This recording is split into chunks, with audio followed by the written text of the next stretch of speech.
قرآن مجید میں اللہ کریم نے ارشاد فرمایا ہے کہ وَإِلَٰهُكُمْ إِلَٰهٌ وَاحِدٌ، فرمایا تمہارا معبود ایک ہی معبود ہے، لا الہ الا، اس کے سوا کوئی عبادت کے لائق نہیں ہے۔ والرحمن الرحیم، بڑا مہربان ہے، نہایت رحم کرنے والا۔ اللہ وحدہ لا شریک ہے، اللہ کی ذات میں، اللہ کی صفات میں کوئی اس کا شریک نہیں ہے۔ وہی وحدت الوجود، وہی واجب الوجود ہے، اسی کا وجود ضروری ہے۔ ایک ہوتا ہے شرک اکبر، اللہ کی ذات و صفات میں کسی کو شریک ٹھہرانا، اور ایک ہوتا ہے شریک اصغر، ریاکاری کرنا، دکھلاوا کرنا۔ دونوں ہی بڑے سخت ناپسندیدہ ہیں۔ اگرچہ شرک اصغر معاف کر دیا جائے گا، اس کی اصلاح ممکن ہے۔ ہمارے ہاں الحمدللہ امت مسلمہ میں شرک اکبر تو نہیں ہوتا، لیکن شرک اصغر کی بیماری بہت زیادہ ہے۔ دکھلاوا کرنا، ریاکاری کرنا، تصنع کرنا، بناوٹ کرنا، اپنے اعمال کو پیش کرنا، یہ ایک بڑا خوفناک منظر ہے۔ آپ غور فرمائیں کہ جس آدمی کے گھر میں 20 لاکھ روپیہ کیش پڑا ہو، وہ کبھی آ کے نہیں بتاتا کہ گھر میں پیسے پڑے ہوئے، کہ بتاتا ہے؟ اور جس کے گھر میں 10 تولے سونا پڑا ہوا ہو، وہ کبھی آ کے نہیں بتاتا کہ گھر میں پڑا ہے۔ لیکن جو سویرے تہجد کے وقت اٹھ جائے، وہ سارے محلے کو بتاتا ہے کہ میں اٹھ گیا تھا اور میں نے پڑھی ہے۔ 20 لاکھ روپیہ جو کیش گھر میں پڑا ہے وہ نہیں بتایا، لیکن جو 10,000 روپیہ مسجد میں دے دیا وہ سارے علاقے کو بتایا، حالانکہ وہ بڑی قیمتی نیکی تھی، وہ چھپانے والی تھی، لیکن اس کا اظہار کرنا، اس کو بتلانا۔ حضرت عمر فاروق رضی اللہ تعالیٰ عنہ فرماتے ہیں کہ میں اللہ کے پیارے محبوب صلی اللہ علیہ وسلم کی قبر اطہر کی زیارت کے لیے حاضر ہوا تو حضور کے مزار کے پاس بیٹھ کر حضرت معاذ ابن جبل رضی اللہ تعالیٰ عنہ رو رہے تھے۔ میں نے انہیں دیکھ کے کہا کہ کیوں رو رہے ہو؟ کہنے لگے نبی پاک علیہ السلام کی 2 حدیثیں ہیں جن کی وجہ سے میں بڑا پریشان رہتا ہوں، میں سوچتا ہوں کہیں میں زاد میں نہ آ جاؤں۔ ابن ماجہ میں حدیث موجود ہے۔ حضرت سیدنا عمر فاروق رضی اللہ تعالیٰ عنہ فرماتے ہیں کہ میں نے ان سے پوچھا کہ وہ 2 باتیں کون سی ہیں؟ تو فرمانے لگے ایک تو نبی پاک صلی اللہ علیہ وسلم نے یہ فرمایا تھا کہ اللہ فرماتا ہے جس نے میرے ولی سے دشمنی کی، میرا اس کے خلاف اعلان جنگ ہے۔ تو حضرت معاذ ابن جبل کے رونے کی وجہ محدثین اور شارحین نے یہ بیان کی کہ وہ رو اس لیے رہے تھے کہ کیا پتہ چلے گا کہ اللہ کے بندوں میں سے ولی کون ہے، تو کہیں بھول کر بھی کسی کی بے ادبی نہ کر بیٹھوں، اس لیے وہ رویا کرتے تھے، ڈرا۔ یہاں تو لوگوں کو پتہ ہوتا ہے نا یہ ولی ہے اللہ کا، پتہ ہے نا لوگوں کو کہ داتا صاحب اللہ کے ولی ہیں، خواجہ معین الدین اجمیری اللہ کے، حضرت بایزید بستامی اللہ کے ولی ہیں، حضرت جنید بغدادی اللہ کے، لیکن پھر بھی لوگ بے ادبی کرتے ہیں، پتہ ہے۔ چونکہ حضرت معاذ ابن جبل فرماتے مجھے پتہ نہیں، اس لیے ڈر لگتا ہے۔ اور دوسرا حضرت معاذ، اس مسجد میں اذان ہوگی جی، یہاں اذان ہوتی نہیں، یہ جو ابھی ہونی ہے نا جی ٹھیک۔ تو حضرت معاذ ابن جبل رضی اللہ تعالیٰ عنہ فرماتے ہیں دوسری یہ بات کہ نبی کریم صلی اللہ تعالیٰ علیہ وآلہ وسلم نے ارشاد فرمایا کہ تھوڑی سی ریاکاری بھی شرک ہے، تھوڑی سی، سیاستہ کی روایت درس کر رہا ہوں، یعنی یہ نہیں ہو سکتا کہ چلیں آپ تھوڑی سی کر لیں اور باقی سارے مخلص ہو جائیں، یہ نہیں فرمایا، بلکہ فرمایا تھوڑی سی ریاکاری بھی شرک ہے، تھوڑا سا بھی دکھلاوا نہ کرو، تھوڑا سا، چونکہ ذات الہی کے لیے جو کام کر رہے ہو وہ بندوں کو کیوں بتا رہے ہو؟ جو کام اللہ کی رضا کے لیے، اس میں بندوں کی شراکت کا کیا معنی ہوگا؟ میرے عزیز دوستو، ہمارے ہاں معاشرے میں گھٹن تب پیدا ہوتی ہے جب لوگ نیکیاں چھپ کے نہیں کرتے۔ بہت سارے لوگوں کو نماز پڑھ کے بھی سکون نہیں ملتا، ذکر کر کے بھی سکون اس لیے کہ کہیں نہ کہیں ان کے دل میں یہ بات بیٹھ جاتی ہے کہ میں نفل پڑھنے لگا ہوں، اللہ کرے کسی کی نظر پڑ جائے اور وہ دیکھ کے کہہ دے کہ میں نہ، کیا میری بات، کیا میرا رویہ ہے۔ حضرت جنید بغدادی رحمت اللہ علیہ فرماتے ہیں کہ ایک شخص تھا میرے زمانے میں جس نے نیک بننے کے لیے نماز شروع کی اور بڑی پکی نمازیں پڑھتا تھا، لیکن جدھر سے گزرتا تھا لوگ کہتے تھے وہ دیکھو ریاکار جا رہا ہے، کیونکہ جس مقصد کے لیے کام کرتا تھا وہ عیاں ہو گیا۔ میرے پاس ایک دن آیا، کہنے لگا حضور نیک نامی کے لیے عبادت شروع کی تھی، الٹا بدنام ہو گیا ہوں۔ تو آپ فرماتے میں نے اسے کہا تو لوگوں کی طرف سے امید اتار کیوں نہیں دیتا کہ لوگ تیری تعریف کریں گے؟ تو ایک ہفتہ اس لیے پڑھ کے میرا اللہ دیکھ لے اور اللہ کے رسول دیکھ لے، اس لیے پڑھ لے ایک ہفتہ، پھر اس کے بعد مجھے بتانا۔ وہ شخص کہتا ہے ابھی پورا ہفتہ نہیں ہوا تھا کہ میرے پورے علاقے نے میری عزت کر دی شروع کر دی۔ اخلاص بڑا ضروری ہے۔ آپ یقین کریں اب تو یہ جو ہمارا مذہبی ماحول ہے نا، اس کے اندر بھی آپ کبھی اشتہار پڑھیں تو ایک صدارت ہوتی ہے، ایک سرپرستی ہوتی ہے، ایک نگرانی ہوتی ہے، ایک خصوصی تعاون ہوتا ہے، ایک مہمان خصوصی ہوتا ہے، ایک فلانے صاحب ہوتے ہیں، ایک فلانے صاحب ہوتے ہیں۔ تو کئی دفعہ بندہ سوچ میں پڑ جاتا ہے کہ یار حد ہو گئی ہے، اس گاؤں میں صرف 6 ہی بندے ہیں، یہی صرف قابل بندے تھے جن کے نام لکھ دیے گئے، اور پھر جس کے پاس نوٹوں کی دتھی ہوتی ہے اس کا فرنٹ سیٹ پہ اس کا نام لکھا ہوا ہوتا ہے، وہ آگے ہوتا ہے۔ ایسے تو نہ کریں آپ۔ اخلاص دیکھیں نا، جو بندہ ویڈیو میں آ گیا اس کا تو سب کو پتہ چل گیا کہ محفل میں آیا ہوا تھا، تو جو ویڈیو میں نہیں آیا اس کا بندوں کو پتہ چلے نہ چلے، رب رسول کو تو پتہ ہے نا کہ آیا ہوا تھا۔ آپ کی اس محفل کا مہمان خصوصی پتہ کون ہے؟ بتا دوں؟ میں نہیں، میں تو سیدھا سٹیج پہ آیا ہوں، سٹیج سے سیدھا گاڑی میں جاؤں گا۔ اس محفل کا مہمان خصوصی وہ ہے جس نے یہاں جھاڑو دیا مسجد میں، جس نے صفیں بچھائی ہیں، جس نے جو پیچھے بیٹھا ہے، جس نے بیچارے نے یہاں سارا دن محنت، جس نے اشتہار لگائے، وہ مہمان خصوصی جس نے محنت کی۔ باقی تو آئے لوگ صدارت کر کے گزر گئے۔ اخلاص والا عمل زندہ رہتا ہے۔ اور اگر آپ ناراض نہ ہوں تو میں تو ریاکاری کا سادہ ترجمہ کیا کرتا ہوں، اگر آپ کہیں تو کر دوں؟ یہ تسی بولے نہیں، 2-4 تے بندے بولے، رہن دینے ہیں، کوئی اور گل کر لے، کر دوں ریاکاری کا سادہ ترجمہ؟ میں ریاکار کو نہ اداکار کہتا ہوں۔ میں کہتا ہوں جو ریاکار ہوتا ہے یہ بنیادی طور پہ تو اداکاری لمبی چلتی کوئی نہیں، بندہ تھک جاتا ہے، اداکاری لمبی نہیں چلتی، لمبا کام اخلاص والا چلتا ہے، وہ تھوڑا ہو وہ اخلاص والا چلتا ہے۔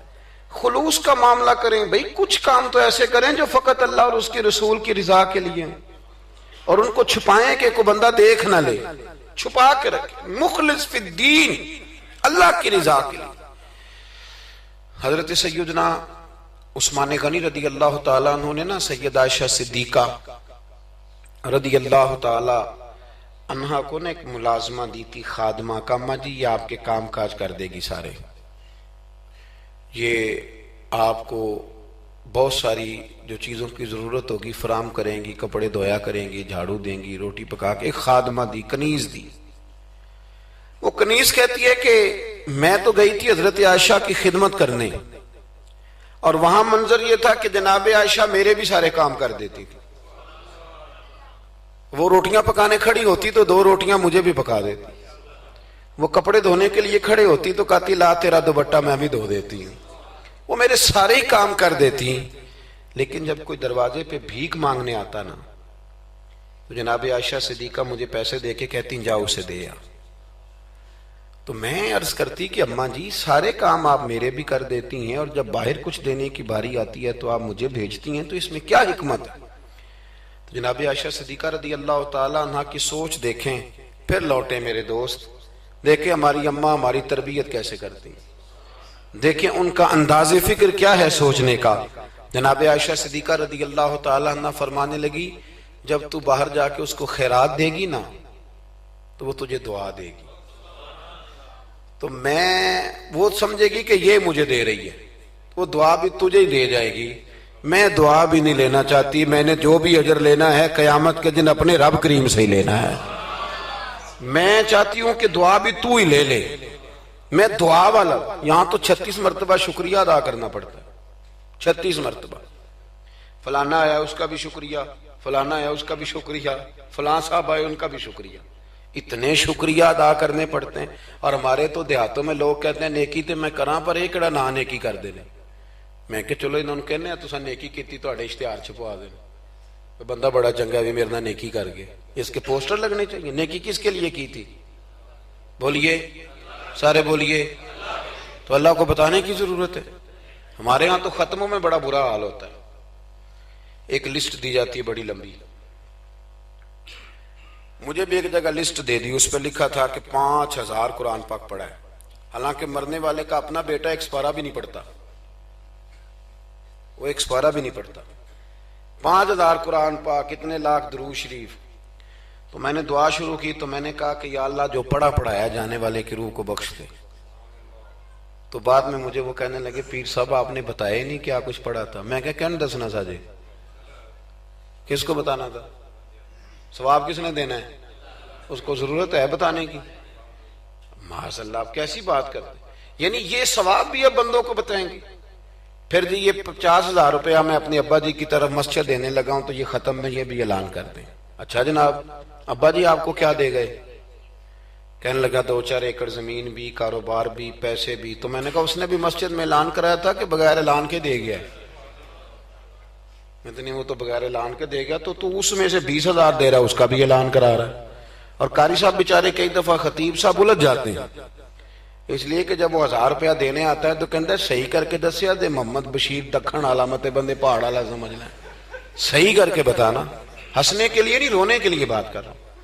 یہ اتنا برا حال ہو جائے گا ہمارا، کس کو بتاتے پھرتے. اور میں نے دیکھا نوٹ کھول کر لوگ لے آتے. اس طرح نہ کریں، نیکیوں کو چھپائیں. چھپی ہوئی چیزیں قیمتی ہوتی، یہ قیمتی چیزیں ہوتی ہیں، یہ قیمتی ہوتی ہیں. حضرت عبداللہ ابن مبارک بہت بڑے درویش گزرے، عالم بھی تھے، صوفی بھی تھے، درویش بھی تھے، حدیث کے بہت بڑے استاد بھی تھے. اور جو صوفیاء سابقون الاولون ہوئے ان میں آپ کا نام ہے. آپ نہ اکثر اپنے کوفے کے علماء سے استفادہ کرنے کے لیے نہ کوفے آیا کرتے تھے. ہر شعبے میں کچھ لوگ اسپیشلسٹ ہوتے ہیں، تو علماء کے شعبے میں بھی کچھ لوگ اسپیشلسٹ ہوتے ہیں. یہ الگ بات ہے کہ آج کل جو ایک عمرہ کر رہا ہے وہ مفتی ہوتا ہے، اور اگر حج کر رہا ہے تو پھر تو شیخ الحدیث ہے. وہ کہتا ہے سارے مسئلے اب میں ہی بتاؤں گا. اور دو کی کتابیں پڑھ لے تو پھر تو کہتا ہے مولویوں کی پتہ ہوئے، سارا پتہ تو مجھے. اللہ تعالیٰ سمجھنے کی توفیق دے. حضرت عبداللہ ابن مبارک جاتے تھے کوفے کے علماء کے پاس، اور وہاں جا کر کے ان سے استفادہ کرتے تھے. اب تو ہوٹل بن گئے ہیں، آپ جس ملک میں جس ایریے میں جاتے ہیں ہوٹل بک کر دیا جاتا ہے، اب وہاں قیام کرتے ہیں. اس زمانے میں یہ طریقہ نہیں تھا.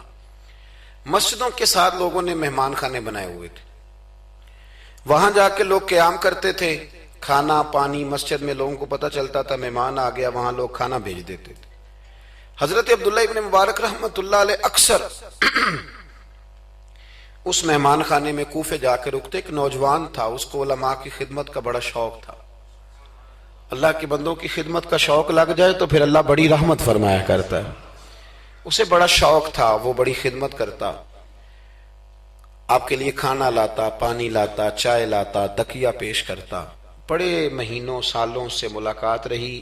پھر ایک دفعہ حضرت عبداللہ ابن مبارک آئے کوفے میں تو پوچھا کہ وہ نوجوان کہاں ہیں.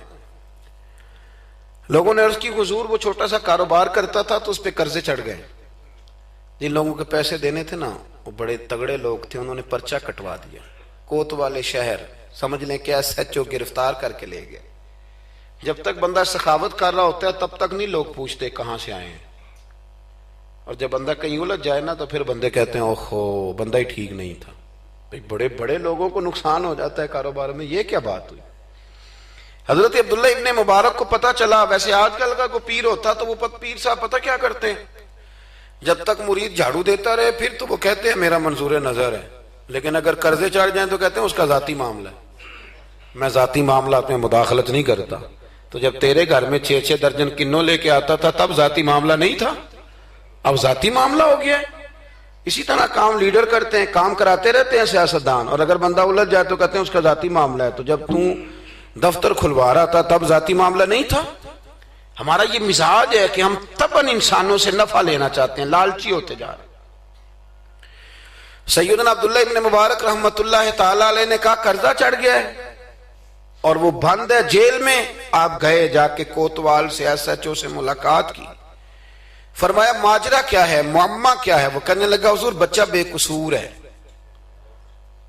بیچارہ کام کرتا تھا تو اچانک نقصانات ہوئے تو ہوتے ہی گئے. انسان جب کامیاب ہوتا ہے تو مٹی کو بھی ہاتھ لگائے تو سونا ہو جاتی, اور جب ناکام ہوتا ہے تو ایسا پھسلتا ہے کہ پھر کسی جگہ اس کا ہاتھ نہیں پڑتا. وہ الجھ گیا, حضرت جی الجھتے الجھتے قرضے چڑھ گئے. اور حضرت صاحب جس پارٹی کے پیسے دینے ہیں وہ بڑی سخت ہے, وہ کہتی ہے کہ ہم نہیں چھوڑیں گے.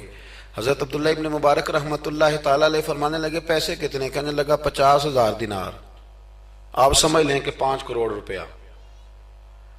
تو حضرت عبداللہ ابن مبارک, توجہ ہے نا میری بات پہ, تھک تو نہیں گئے آپ لوگ؟ حضرت عبداللہ ابن مبارک رحمت اللہ علیہ فرمانے لگے اگر تو میری ایک شرط پوری کرے تو میں پیسے دے دیتا ہوں. میری طرف دیکھیں, کہانی تو نہیں نہ سنا رہا میں, آپ ذرا غور تو کریں کیا کہہ رہا ہوں. یعنی 50,000 دینار.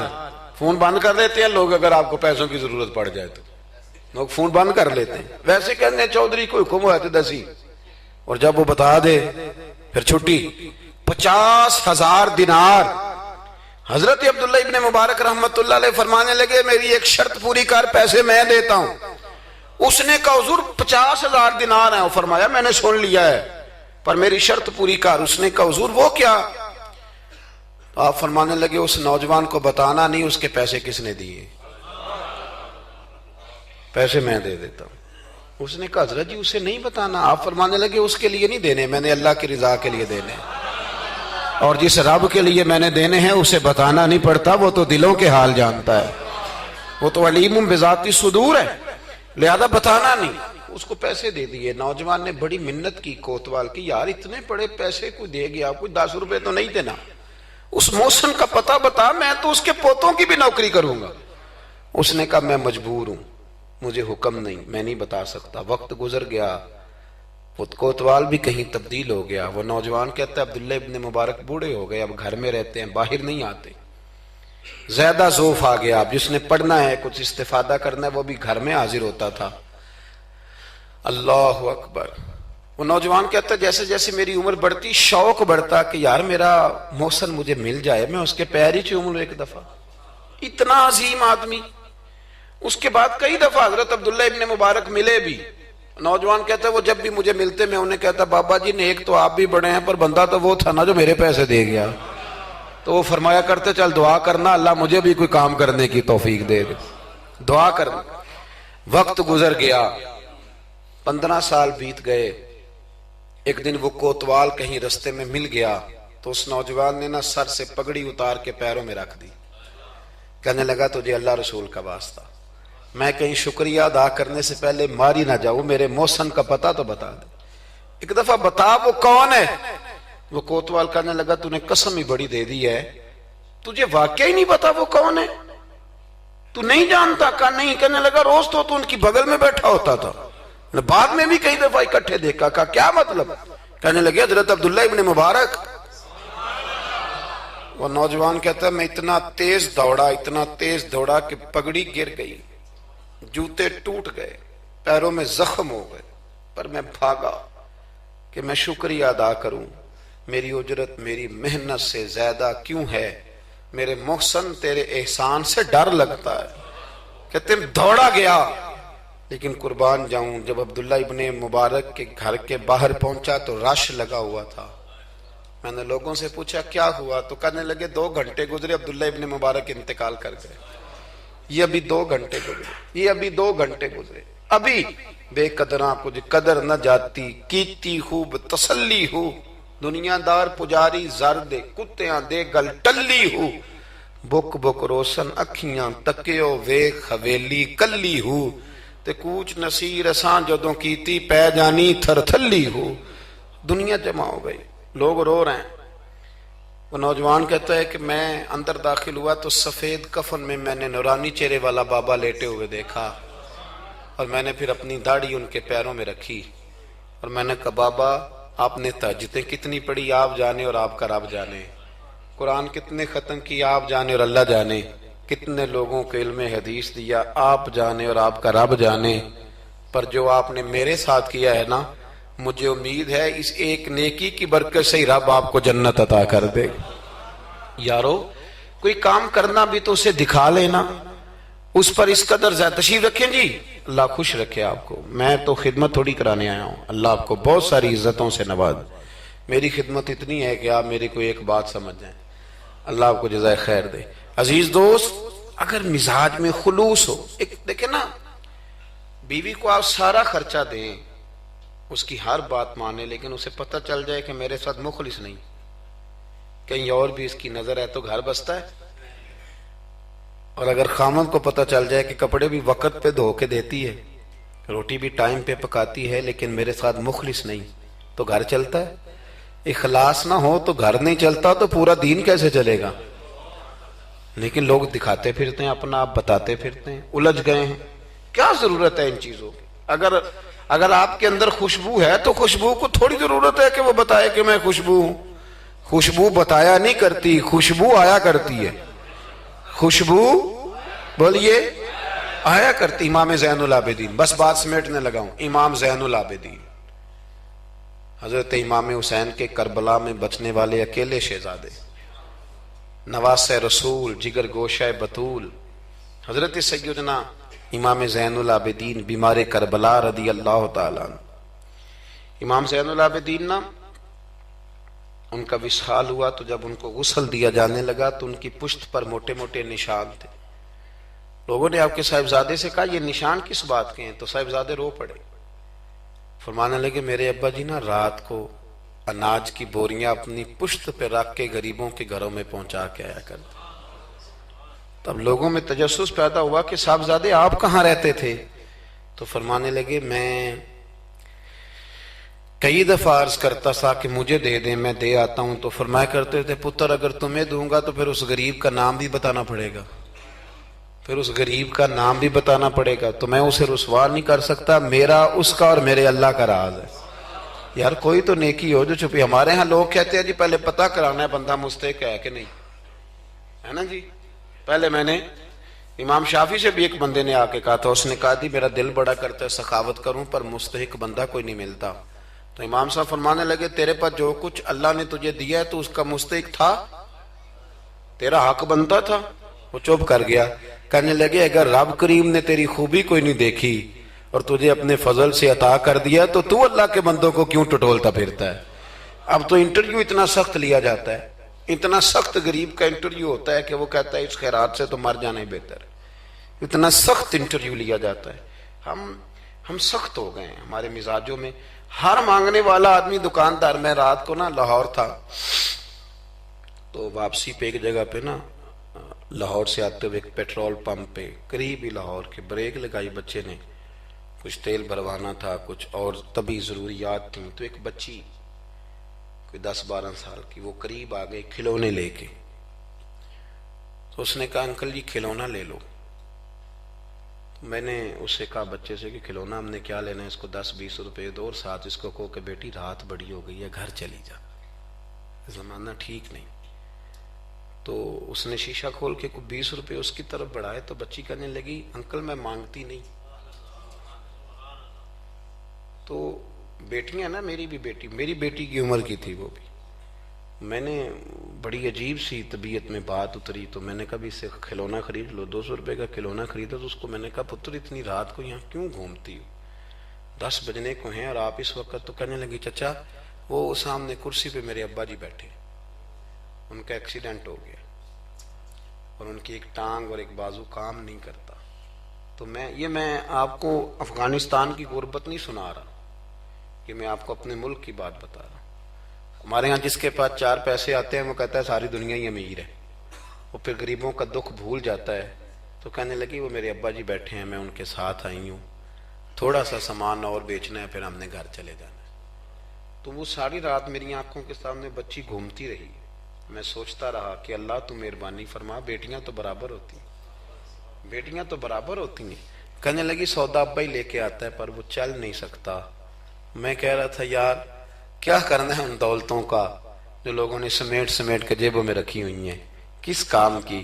بشرط یہ ہے کہ ہم تو پیسے وہاں لگائیں گے جہاں میچ ہوگا نا کپ کا، اور ہمیں مہمان خصوصی بنایا جائے گا، وہاں ہم پیسہ خرچ کریں گے، اور ہمیں جب کبڈی میں بلایا جائے گا کہ چودھری صاحب آپ مہمان خصوصی ہیں تو آپ نے اتنے پیسے دینے ہیں، تو وہاں ہم دیں گے جہاں فوٹو بازی ہوگی۔